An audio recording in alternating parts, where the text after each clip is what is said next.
জানেন কি, মেয়েরা সব সময় বাস্তবতার কাছে অসহায়। কখনো তার পরিবারের কাছে, কখনো তার স্বপ্নের কাছে, কখনো ইচ্ছের কাছে, আবার কখনো তার ভালোবাসার কাছে। জানেন কি, একটা মেয়ে তার জীবনের প্রত্যেকটা সময় অন্যের জন্য বেঁচে থাকে। জন্মের পর বাবা মায়ের জন্যে, বিয়ের পর স্বামীর জন্যে, সন্তান হবার পর সন্তানের জন্যে। তার জীবনে কোনো চাওয়া পাওয়া থাকে না। যেটা থাকে তা হলো সবাইকে নিয়ে বেঁচে থাকার স্বপ্ন।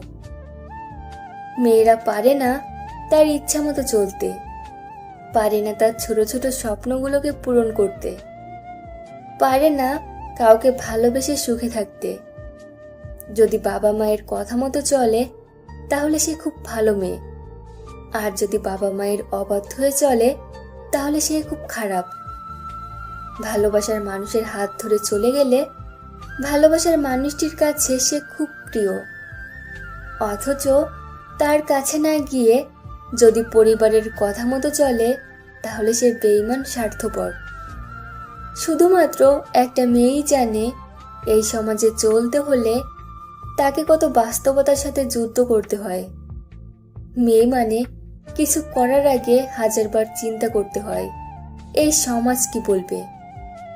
মেয়ে নামক শব্দটির অর্থ এক একজনের কাছে এক এক রকম। কারোর কাছে প্রতারক, কারোর কাছে বিশ্বাসঘাতক, কারোর কাছে স্বার্থপর। আসলে মেয়েরা স্বার্থপর, প্রতারক, বিশ্বাসঘাতক কিছুই না। মেয়েরা যদি প্রতারক হতো তাহলে কোনো সন্তানই এই পৃথিবীর মুখ দেখতো না।